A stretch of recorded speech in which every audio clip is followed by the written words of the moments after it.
Welcome to the Body, Mind, Spirit, Motion. I'm your host, Jill Hewlett. For any questions or comments, please visit my website at jillhewlett.com.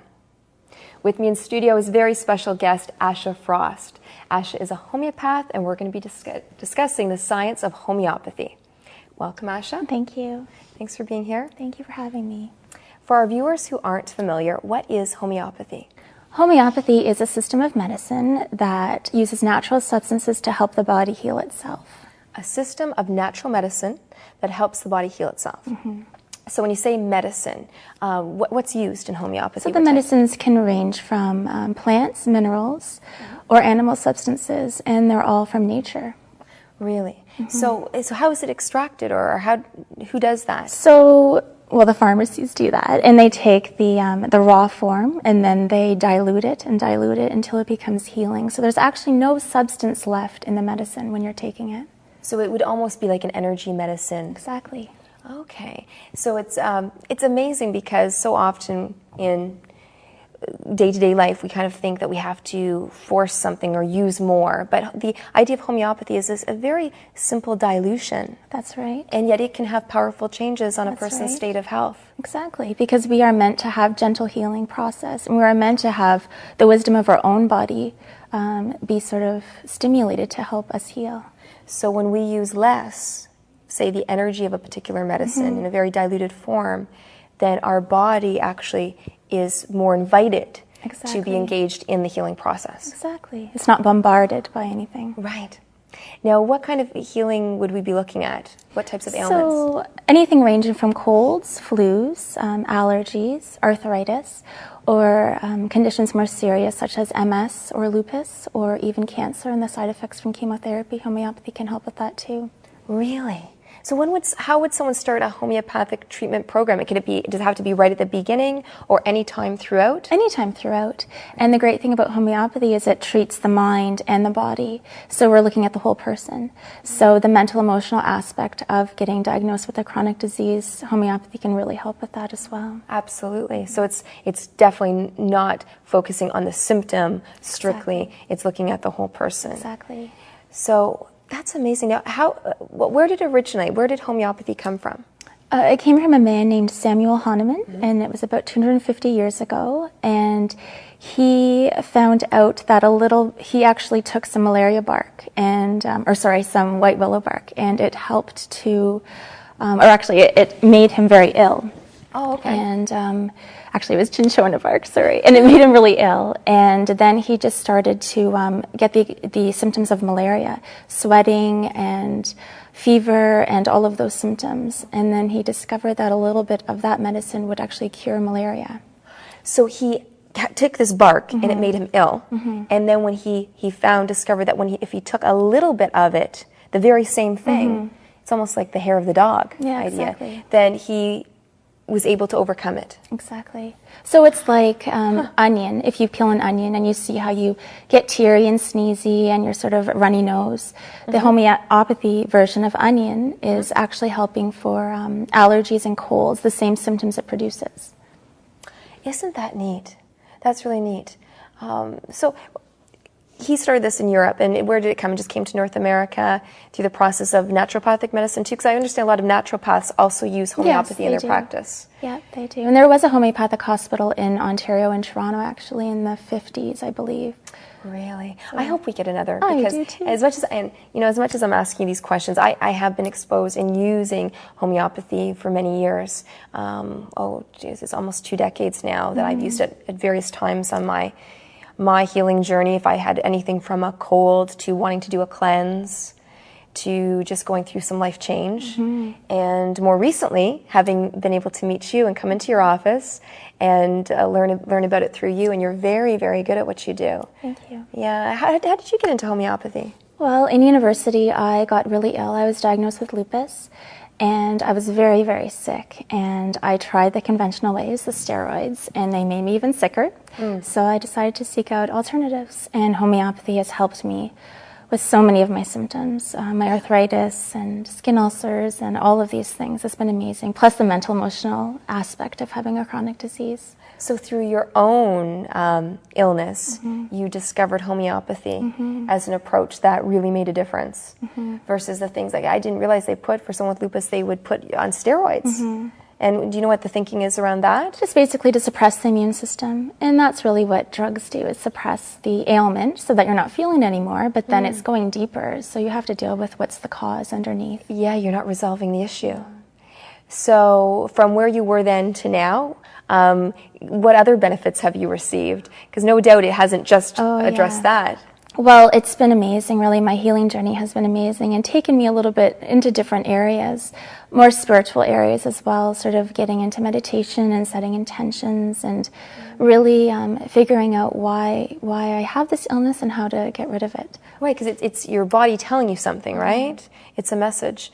And I suppose that's for everyone. Now, if someone comes to see you, do you take that approach with them? Definitely. Yeah. Definitely, because I really feel it is our whole body, and I feel that you should be empowered to heal yourself, and you really want to need that, to have that desire to heal yourself. So in doing that, I really try to empower the client to do things for themselves to get there, instead of just coming to me to get all of their fixes. Right. Because it takes that personal sort of want to get well. You're saying that desire, that willingness. And once they come to you, you go through a process in that consultation or in that session, and then they leave with some homeopathy? Yes, exactly. So the first consultation is usually about an hour and a half, and we go through an entire session just finding out about how you react to the world. So your food cravings, your dreams, just things that you're not usually that you usually don't talk about with your doctor. We go into everything about yourself. Isn't that wonderful? It is. Because you're gathering a lot of information by doing that. And it's really, and then I sort of use my intuition as well to see what remedy sort of matches you best, and it matches your energy at this time. And that's what I give you when you leave my office.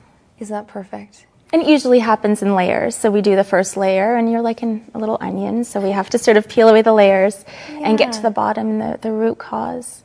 So you really want people who are you would draw to you clients who are naturally inclined, and people who aren't trying to get the quick fix or the bandage solution. Someone who would like an overall holistic type healing. Because it's a journey, so Yeah. And with doing that more gentle approach, does it take that much longer than a conventional? I guess my thing is that a conventional suppressing of an issue never really deals with it anyway. Yeah. So the gentle, layer by layer, is more authentic, genuine healing. Definitely. And I think as you pay attention to your inner thoughts and really go inside and go deep, that's really where the healing takes place. And people who are willing to do that tend to really heal quickly. So. Now, would children gravitate to that approach, or do you tailor it to Children their language? Are the best, because they're so open, so they don't have any blocks or any masks they put on. They're just open, and they're so honest. So I can get in there pretty easily, and usually the remedies work instantly. Really? Well, they don't have any suppression either from drugs. Typically, when they're younger, they don't have all the layers that we've put on over the years. Yes. So do you see many children in your practice? Yes, I do. A combination of families? A combination of them, and some animals as well. Really? Yeah.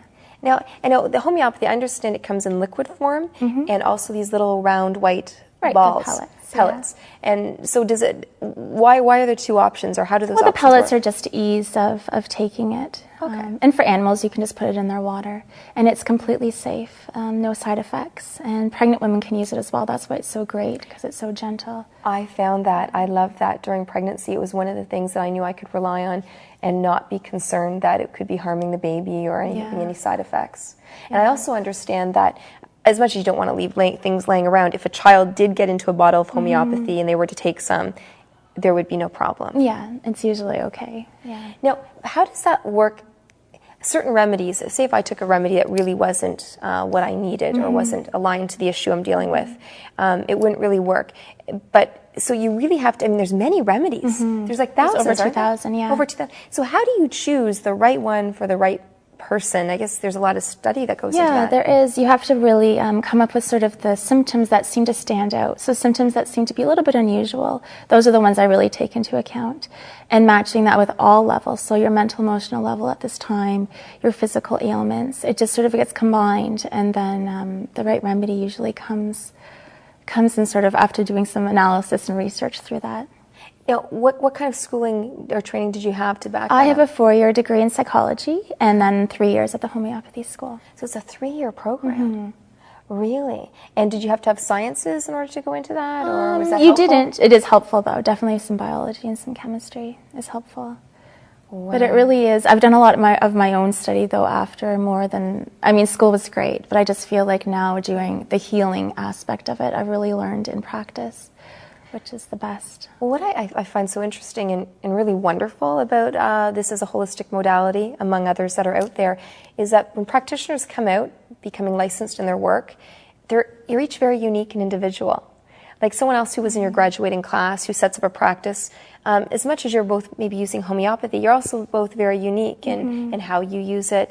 And I think that speaks so much to your own journey. And could you talk about that, about other people graduating and how they may use homeopathy versus how maybe what your approach is like? Yeah, well, I feel, as I said before about intention, I really strongly believe in intention. So when I prescribe a remedy, I really want that person to set an intention every day, whether or not it's for their physical healing, their mental, emotional healing, or just overall. And I feel that putting that intention into the medicine really helps to heal. And I don't know if a lot of homeopaths necessarily do that, but just from my own journey, I've just realized that you're incorporating that. Yeah. Now, when you say set an intention, and for our viewers who may be kind of, some may be very familiar and do it themselves, others may be kind of like, I've heard that before, but how do I do it? Okay. How would someone do it? Okay, so say it's just about, say it's sort of about a physical issue. So I really feel like you need to sort of go inside and feel where that physical issue is residing, and if it's attached to an emotional issue, and just ask to let it go. That's just an example to let, I release this.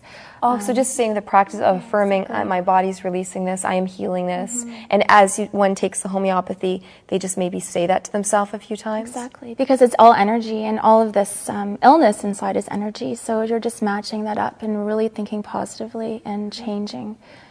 And what's going on when there is that imbalance or ailment? What's happening with the energy? Is it blocked? Is it tight? I kind of feel that it's a little bit like it's almost as if it's been dented within. So your vital force, which is what we work with in homeopathy, is a little bit dented.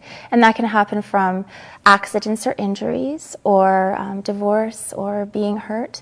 So over a lifetime, we come up with these little dents in our vitality. So homeopathy just straightens them out. So the light is shining through all the way. So it becomes a channel again. So does that tie into the meridians, like the energy lines of the body? Definitely. I believe that strongly, yeah. Like in acupuncture? Yes. Yes, definitely. That's, it's all that energy flow, that chi, that's so vital, that's so important. And I really, really ask my clients to connect to that chi again, because we get so disconnected in our lives, I think. And how often do we disconnect and also give it away? Yes, like exactly. We're plugged into so many things outside of ourselves that our energy, the moment we wake up, 5 minutes into our day, is already kind of, I don't know, being dispersed. It's so true. We really need to focus on grounding, and that's something I do with my patients as well, just to ground them. And what would grounding look like, and what does that mean? So grounding, just grounding to the earth, to Mother Earth, because she really wants us to connect to her again. And that can just be walking in nature every day for 5-10 minutes, which a lot of us don't do anymore. And just experiencing the beauty and having gratitude for what is all available to us, because there's so much we need to be happy for and grateful for.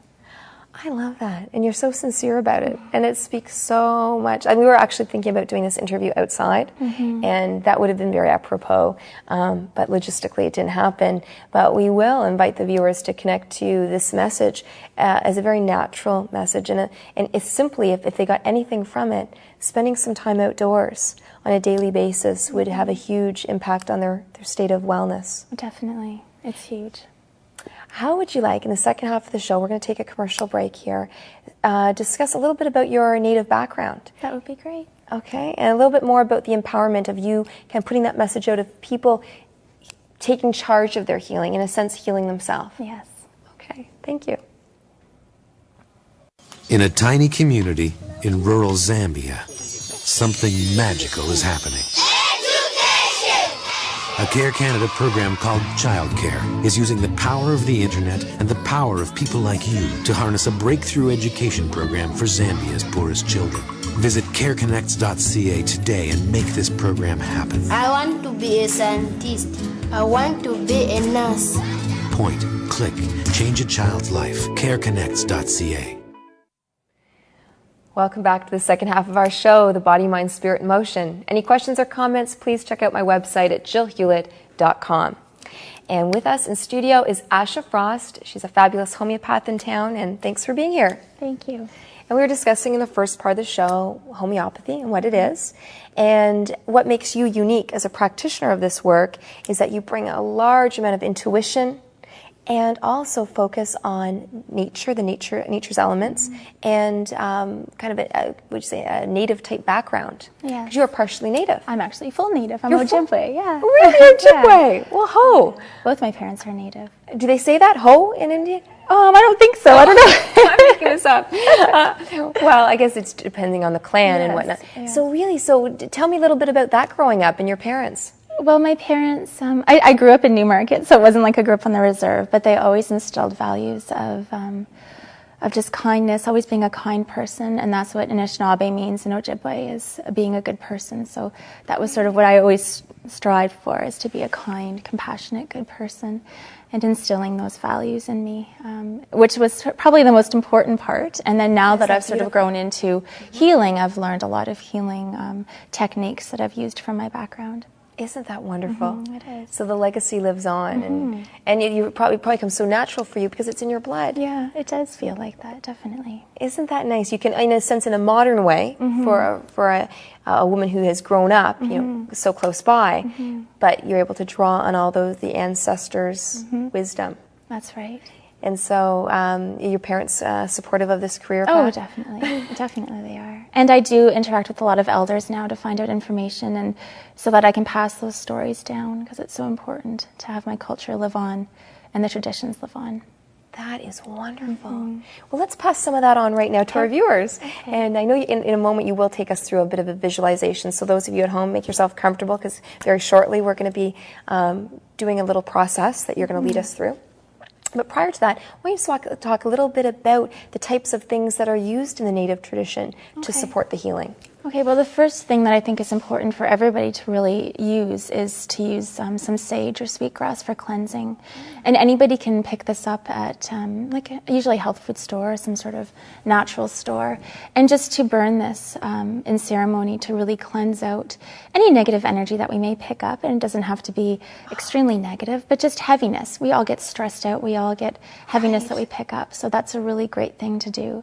We do it around our own body and Around also our in the body. environment. And in the environment, yes. So you really want to just clear your mind and clear your heart and your words, and make sure that they come out from your heart and that they're true. Isn't that beautiful? How would someone have access to that? Would they buy it somewhere? Yeah, they can buy it. You can buy it, or you can just even buy incense sticks that are sage or sweetgrass or cedar.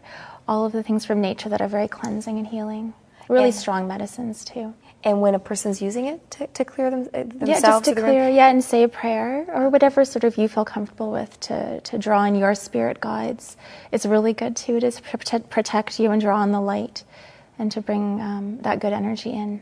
So how often would someone do this? It just depends, I guess, on your household and how much you interact with the world and bring in some stress, but I do it daily just to cleanse myself off of any sort of heavy energies. But you can do it once a month, whatever feels right to you. That sounds wonderful. What about for a move? Because we're preparing for a move. Oh, yes. So I thought, what about the space we're leaving and then the new place we're moving into?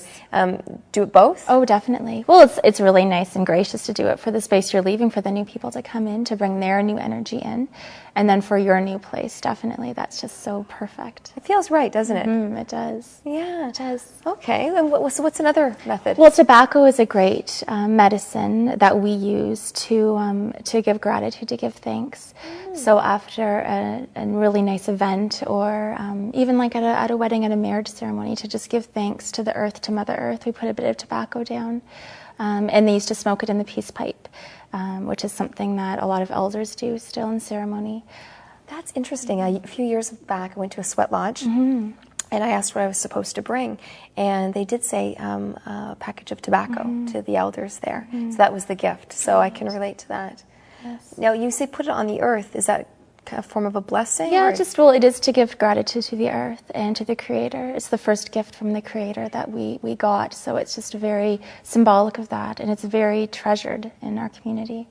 So isn't that interesting, based on the issue with people, trying to break the addiction of cigarette smoking and tobacco being affiliated or, to something that's unhealthy? Can you speak to that? Yeah, well, it's just using it, anything that you use in excess that you're not conscious, you don't have any conscious awareness around, is going to become an addiction. So our people believe, by using it as a blessing or even smoking it, but consciously for a purpose, then that's sort of where the line gets drawn, I guess. Right, not to fill a void. Exactly, not to just sort of, fill a void or just get rid of the stress and not really deal with the underlying issue. Okay, wonderful. It's all about self-management then. It is, definitely. Okay, what's another medicine? Well, those two are the biggest medicines, but as you mentioned, sweat lodges are beautiful ceremonies, and that really is the womb of Mother Earth. So you're going back to that place of self-awareness and really connecting. That's connecting at the deepest level, connecting to the feminine. It really is. It was like going into the womb. It was very tight quarters, but very powerful. I was a bit concerned of have a tendency towards a bit of claustrophobia. I thought, am I going to be able to be okay with that? But actually, it was a very liberating place to be in. Oh yeah, and there's a lot of chanting going on and singing, and a lot of giving, releasing to the rocks. And I think it was the grandmother and grandfathers that we were calling on. It's huge. It's a great cleansing process. And you always have your spirit guides around you in that kind of ceremony to protect you and to guide you. So it's a great ceremony. Now, talking about spirit guides, sometimes spirit guides are in the form of animals. That's right. And that's something you use in your work, right? Yes. I do a lot of meditations with my clients, and I often see animals around them when we're going into the meditation. And animals are messengers, and they're healers, and they bring us medicine. So they each have a message for us. And sometimes throughout our lives, we get different animals to come and help us through a tough time or to give us some messages for the future. Isn't that neat? Why don't we take a minute or so, and would you guide us through something where we maybe connect to our own, what do you want, animal totems or animal messengers? Definitely. Okay. So if you don't see an animal at first, just sort of be open to whatever that comes, and it usually is the right animal that comes to you. So. Okay. Now, we're going to do this with the viewers, so those of you who are at home, get comfortable, get seated in a place that you can just relax and let Asha guide you through this wonderful meditation. Now, question for you, is there something that need to focus on, like an issue in their life? Is that a good idea to connect it to something? If you want to, but if you're just sort of overall stressed, I really want you to release that and just really take time for you. Okay, so it doesn't have to be around a particular issue. No. It can just be an overall. An overall, stress releaser. Okay. Okay, so I want you now just to put your feet flat on the floor and to begin to breathe in deeply. And as you breathe in, I want you to envision that the room fills up with a beautiful white crystal clear light. And as you breathe in, this crystal clear light moves within your body and surrounds your entire being. So you are filled with this light and this relaxation, this love and this peace. And I want you to envision yourself standing in front of a doorway. This door is adorned with beautiful crystals, and it's very inviting. And you enter into this door, and on the other side, there's a beautiful scene of a beautiful garden. There's wildflowers of every color. It's a beautiful day. The sky is blue. The sun is shining. It's perfect. And you sit in the middle of this garden, feeling completely at peace, completely at home. And you ask now that any animals that may be around your energy field to make themselves present, to make themselves known. There may be more than one, and to give you the message that you need to hear. And you listen closely. And you notice what this animal does. Is it scared? Is it fearful? Or does it come towards you? Listen to what this animal needs to tell you. Listen closely. And when you are finished, you thank the animal for all its messages and its wisdom. And you walk back towards the door from where you came. And you exit out the door, and you bring yourself back into the room with your feet firmly on the floor, feeling better than ever and more relaxed. And when you're ready, you can open your eyes. Wow. Did you see any animals? I did. I'd love to give you feedback. Before I tell you that, though, I'd like to say that what a shift in a short time. That didn't take us long to do, did it? No, it didn't. And yet that was really effective. We could have done this before the interview. That is really neat. And could a person take themselves through that? Definitely. And that's all it takes, really, to connect. And that's what I spoke about before, about reconnecting yourself. It only takes maybe 10 minutes in the morning, 10 minutes at night, just to lift off any anxieties and worries and connect to your inner truth and your wisdom. And our own healing power, which you're such an advocate of. I love that. That's right. Well, I will share with you my animals, and they're just telling me we've got 3 minutes left, so I actually had 3 animals. Oh, great. I first saw a deer. Oh, that's beautiful. And that's been around me, the energy of a deer, for a while. And the message with the deer was be gentle. And so that was nice. And then as the deer was there, a little bird came in, and it was a hummingbird. Oh, that's and the hummingbird said, be joyful. And that was really nice because I felt the fluttering of the wings, and it was very light and jubilant energy. And then off in the distance coming toward me and this surprised me, what a mix of animals. This was quite the barnyard. A buffalo. Oh, wow. That's very strong medicine. And the buffalo was coming in strong and straight. I didn't know if it was going to stay in the distance, but it kept coming closer and closer till the 3 of them were pretty much together. And the buffalo said, be strong. Wow. So gentleness, joyfulness, and strength. Strength. I just really like that. What a combination. So thank you. And based on what you know of this, is there any feedback for that? What would I do with this now? How would I use these animals and the messages they've given me? You can look. Animal Speak's a great book to look at sort of a more in detail message about what the animal brings to you. Or you can just look on the internet and see animal like totems and just see what message they have to give you. And once you read it, it'll resonate with you one way, and you'll sort of get more information on that. And this is how we can, as people out there, so often we're so linear or so left brain, and we miss out on all the signs and the language that's speaking to us. And that's where all of our answers are. We don't often have to go out for very many answers. They're always within. What a fabulous message. You've given so many very powerful messages during this interview. I hope you realize that. And Thank you. Yeah, and keep doing the work you're doing. You have an office space in town in Aurora at the St. Andrew's Chiropractic. And so how can people contact you? They can email me, or they can call me. The number is 905-727-6500. Or they can email me, and I think my email is on the screen. We're going to put that right across for people. And you have a website, too. my-homeopath.com. Right. So people will be able to contact you one of those ways. Right. And they can set up an opportunity to talk to you and have a consultation where you look at their life, the issues they're dealing with, and the bigger picture.